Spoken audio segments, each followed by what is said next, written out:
So that's where we are as of today, September 18th, 2021. It's wild how much came to light, and how many people with questionable morals and actions could be involved in one convention. What does the future hold for this con? Who knows? It doesn't seem great, but it's possible that they will find a new spot, and the con will happen. We'll just have to wait and see.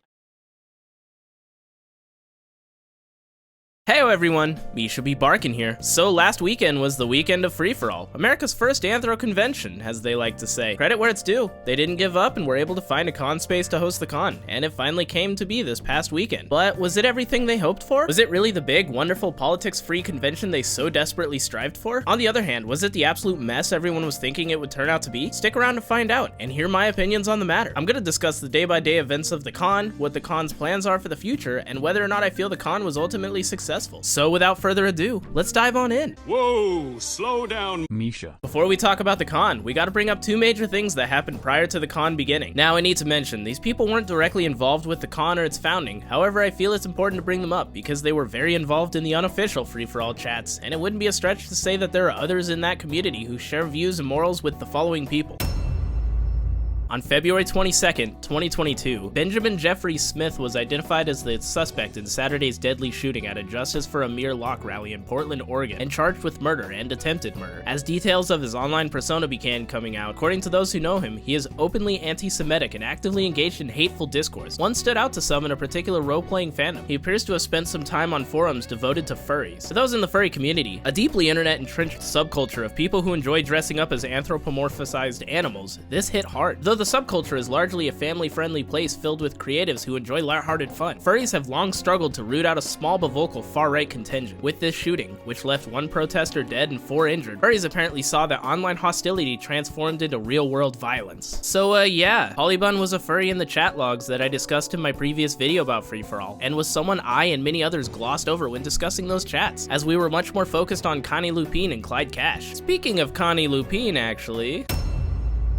Connie Lupine, whoo boy! This guy is much more well known than Polybun, and is very vocal about his transphobic views. He'll also go out of his way to be absolutely shitty towards anyone who even remotely disagrees with him, or is very proud of who they are. Excuse me, I should be saying he was very vocal, as he's been arrested right before Free-for-All. That's right folks, he was arrested for making terroristic threats towards West Virginia elected officials over abortion laws. The recipients of the threat includes members of the West Virginia legislature, and all law enforcement officials that advocate for or enforce abortion laws, says Homeland Security. The Twitter post allegedly included intimidating language aimed at the governor, attorney general, Patrick Morrisey, and the vice president of the United States, Kamala Harris, relating to the passage and enforcement of abortion laws. So yeah, just thought I should give an update on some people who made an appearance in the previous Free-for-All video. Also, last but not least, I forgot to put this in the script, but the Furry Raiders were very much credited for making the AWOO Association's con happen, but that post is weirdly deleted. Wonder why? Anyways, it's time to talk about the cons, so let's go. July 29th, 2022. The con opens its doors to its attendees. Registration starts, and excited con-goers get in line and get their badges. Open ceremonies start. Now, really quick, look at this picture and tell me what in this gives furry con vibes. This looks more like a Republican National Convention event than a furry one. This theme doesn't really go away either, by the way. So much for politics free. A whopping 83 people were at the opening ceremonies, barely filling up half the chairs laid out by the staff. The opening ceremonies end, but not before an attendee makes a racist remark on Twitter, much to the surprise of no one, and they walk out to see the ball pit. Now, quick note, clowning on the ball pit is a lot of fun, but it's obvious they had it there for irony, so using it as a point of criticism isn't really valid in my opinion. It spawned some really good memes though. Funnily enough, it appears the ball pit was one of the most exciting parts of the con. Watch out for snakes though. And speaking of these animals, Safari Sanctuary, the con's charity of choice, brought some animals for the attendees to gawk at and enjoy, but let's look at this tortoise closer, shall we? Notice his shell? How it's cratered and such? That's not a normal thing. Now, I'm no expert in animals such as snakes or tortoises, but luckily I was able to reach out to my friend Rezi the Saber and get the following information. So what you are seeing there is called pyramiding. It's mostly caused by poor diet, so it's not getting enough variable foods variety in their diet. Tortoises in the wild eat a huge variety of vegetables and protein in the wild. When they don't get a great balance, issues arise such as pyramiding, where the shell grows unevenly and incorrectly. This can also cause issues with the animal's motion and growth of the spine, since the shell is connected to it, which looks like it's already in the case in this guy, seeing how bowed his shell is. For reference, here's the shells of some healthy boys, and compared to the shell of the guy in the pic. Now, of course, the sanctuary is there to rescue animals, so it could be argued that the tortoise was like that before Safari got a hold of it, and normally I'd agree. However, Safari Sanctuary has a history of abusing their animals and putting them in less than ideal situations, such as letting small children stick random things to their shells and having a pool party with alligators? They also lost their USDA license years ago for having unsafe animal enclosures and haven't been allowed to open to the public since. Anyways though, we got a bit off track, so let's check back up on the con, shall we? Third update. There are 6 booths, including one for a charity. My friend bought a copy of the Star Wars Holiday Special. Fourth update, friends voted to leave for the day and tour Tulsa. We'll be back later. So yeah, it appears as it was very low energy and pretty boring to those not in the staff of the Furry Raiders. More on them later. So let's skip forward a bit and see if it gets any better.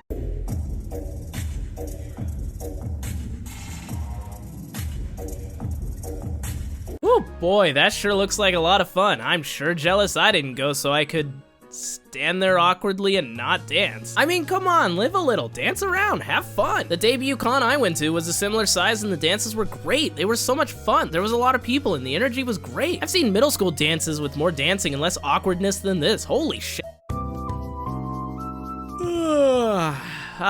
What a beautiful day. I sure hope nothing weird involving me happened at free-for-all while I was asleep.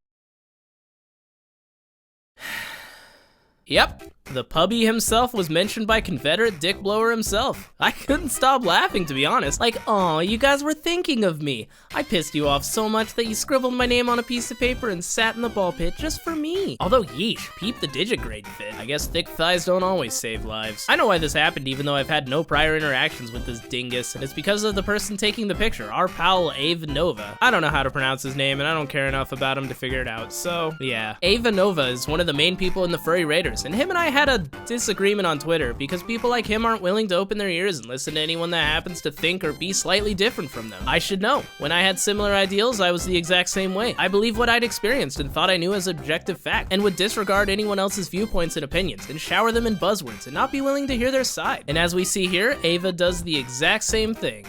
Who would have guessed? Anyways, yeah, it wasn't until I started listening to others and opening myself to new information that I changed my views and opinions. But sure, I was indoctrinated into woke culture, of course. Him and I had that disagreement, and I guess he couldn't just let it go. He had to absolutely own me with facts and logic by taking a picture in the ball pit. Just as pathetic as the rest of the con, I suppose. Not much notable happened that morning until the coveted fursuit parade, a convention staple. Let's see how it went, shall we?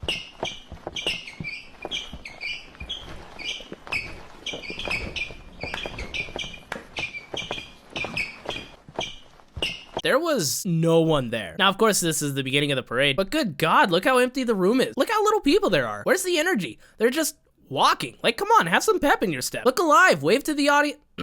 Oh, I guess that would require an audience. Anyways, let's discuss some of the suitors in the parade, shall we? Diesel Raccoon, known racist and transphobe. I have a whole video about him. Peace Wolf, person in charge of the AWU Association. There's multiple testimonies you can find about her being a hateful bigot. Also very friendly towards the Furry Raiders, and Connie Lupine. Here's a post from the former member of the Twisted Tales FurCon staff when Peace Wolf was in charge of it. The person was in charge of the social media presence for the con, and wanted to make a post for Pride Month. As they know that many of us in this community are LGBTQ to some degree. Peace Wolf said no, and when they protested, she fired them. There's much more on Peace Wolf, but we gotta move on. Star Dragon 777. Not much here, but they helped with the con. They also got disowned by their suit maker, which, whoo, you have to really up in order for your suit maker to not want to associate with you. Ava Nova, admittedly the only person in this parade with some pep in his step. However, he's not a great person. Like stated before, he's in the Furry Raiders and is often seen anywhere screaming into the void that, hey, we're not Nazis, while wearing a red armband, very much based on a certain armband worn by Germans in World War II. And for those of you saying, oh, it's ironic, it's a joke, once you start basing your whole personality around it, once you surround yourself with only people who also ironically spout the same joke constantly, it kinda stops being a joke. It kinda stops being funny. Jason Effects and his partner Calbeer, and oh boy! Jason Effects is likely the first NSFW animator you've seen, which is fine, I have no beef with that. I do, however, have an issue with the fact that he started dating his partner when she was still a minor, and even used her voice in some porn animations. She's not innocent either, however, as she literally has a comic that Jason Effects helped with that is very in nature. Crusader Cat, a Christian furry who crusades for abstinence and against homosexuality, and has also apparently posted about his cat. Also, his shirt says Nazi furs don't exist, but like, my brother in Christ, what the hell is this? See this guy? This is the Confederate suit guy wearing a different suit. If this suit looks familiar, it's because it's a knockoff of another furry suit, someone by the name of Lemonade Coyote, who unfortunately passed away. So what did this despicable human do? Why they made a knockoff of their character while everyone was still grieving, of course. Like, jokes aside, how miserable and terrible of a person do you have to be to do that to someone's character shortly after their death, or hell, even at all? I can't imagine the pain the people who knew Lemonade Coyote go through seeing this guy walk around in a knockoff version of their now departed friend Sona. Just, I hope you get what's coming to you. And last but not least, Drake. Racism. Hoo boy, always a good look. He was also terrible towards my friend Cass when he was commissioning them, to the point where Cass canceled the commission. Now, of course, knowing Cass, they would have never taken the commission had they known what kind of person Drake was. But yeah, that's the free-for-all fursuit raids. Some of the most wonderful individuals this community has to offer. By the way, Foxler was there too. He's the founder of the Furry Raiders. Lovely person. Replied to a thread I was in with Cub months ago. Does this often, actually. Someone said that Foxler wasn't welcome and that they were mad that he was here, but our pal Eve came to the rescue to shoot that claim down. Because with all the other abhorrent people involved, why wouldn't Foxler fit right in? Anyways, after the Fursuit funeral march was the variety show.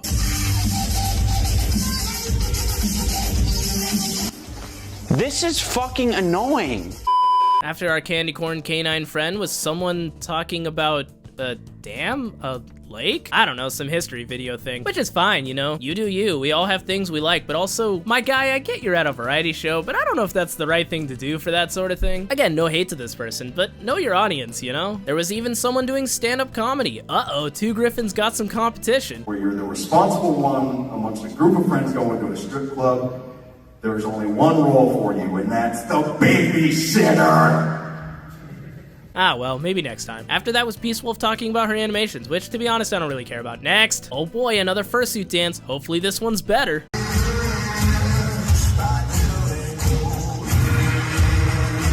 So, wing and a miss. And last but not least, a cover song. Alright, that's enough of that. After this was the VIP dinner with Two Griffins. Oh, also, I want to mention that there were panels and such during the day, but I didn't really see anything come of those, so either recording wasn't allowed or it just wasn't that interesting. And considering the rest of the con, probably the latter. Anyways, the VIP dinner, and credit where it's due, a lot more people showed up to it than expected. Part of me thinks they just opened it up to anyone with a badge, but meh, maybe that many people really bought the VIP registration. Who knows? That aside, it was dinner, so yeah. Also, I want to really quickly mention, Two Griffin just said that he tested positive for COVID, so now everyone at that dinner has been exposed. That's pretty alarming considering the type of people that they are. I imagine a lot of them are not vaccinated, so have fun with that one, you guys. Last thing on Saturday was Two Griffin's comedy show, which... Who told him this was a good look? I'm not here to shame anyone for how they look. However, you have a choice in what you wear, and he chose to look like Dr. Eggman if he got roped up in QAnon. So how was his comedy? Well... I duck out 2 minutes early. You want to come up here and say something or not? No? Okay. I'm trying to think of something else to talk about. I want to do the toaster one, but I can't remember it. Apparently this happened a lot. Apparently he seemed quote-unquote unprepared and didn't have enough content to fill the set effectively. Let me repeat that. The guest of honor wasn't prepared for his own panel. I don't think he stopped getting cons for being problematic. I think it was because he's just not that funny and can't run a comedy show anymore. Bimo, I love you, but you don't understand comedy. Maybe it's just not funny. So yeah, that's day 2. Done and dusted. Just one day of the con left. I'm gonna be real, gamers. As far as I know, nothing much happened other than the closing ceremonies, where they announced Free For All 23 and announced their guest of honor as... You're joking. Like, this has to be a meme at this point. They're choosing purposely problematic people without regard for the person's reason for being problematic or any evidence against them. They just see the word canceled and go, well, good enough for me. Start taking bets about how long until we see DHC vending at free-for-all. The final numbers were in. According to them, they had 270 attendees, which, I'm gonna be real, I don't know if I believe that. 207 registrations? Maybe. Attendees? You can't ever find a picture where there's more than maybe 40 to 80 people, so I don't really buy it, but it's what they say, so I guess interpret it how you wish. They also raised $8,000 for their quote-unquote charity, of which I've already talked about how bad the Safari Sanctuary is. But yeah, that's Free For All 22 in a nutshell. The con made it through the weekend, but looks so boring doing it. So now that we've discussed the con and those involved, let's answer some burning questions. Did the con go as scheduled? Yes, they got through the weekend just fine. Was it a catastrophic failure? I'd argue no, as much as I'd like to sit here and say it was. There wasn't anything majorly ground-shattering that happened. Now, of course, I'm not defending the con, God no. And I'd say that it looked about as entertaining as an elementary school birthday party, but it wasn't a burning, blazing failure like many thought it would be. Lastly, was the con successful? I'd once again argue no. If you look at people's opinions on the con whom aren't in the Furry Raider circle jerk, they generally didn't really enjoy the con. They said it was boring, and there was nothing to do, and while the staff was nice, again, the con space was just empty and dry. Secondly, they made claims and arguments that anyone was welcome, and the con was very apolitical. It did not live up to this in the slightest. The people involved, as well as many of the panels, attendees, and decorations, all fall under more of a right-wing political alignment, much to the surprise of absolutely nobody. They will claim that it wasn't political, but that's just because the politics favored them. I mean, come on, this picture alone should say everything. Those that attended that are part of the Raiders group will tell you that it was the best con they've ever been to, and that they absolutely loved every second of it. But let's be honest, they would be saying this no matter how the con went. When you're too deep into an ideology, you start to ignore facts. So yeah, the con wasn't a blazing failure, but it definitely wasn't close to being a success, at least in my opinion. Everyone's thoughts and opinions will be different about this weekend, and I'm curious to hear yours. But that being said, Free For All came, went, and is now scheduled for 2023. Will it happen? Who knows? All we can do is put our popcorn away and wait for another year. So we're to the end of the video. Thanks for watching this far. As you probably already know, YouTube doesn't adequately pay its content creators for the amount of work that goes into videos such as these. So if you'd like to help in any way you can, my coffee is linked in the description below. Anyways, yeah, like and subscribe, and I'll see you in the next video. Bye!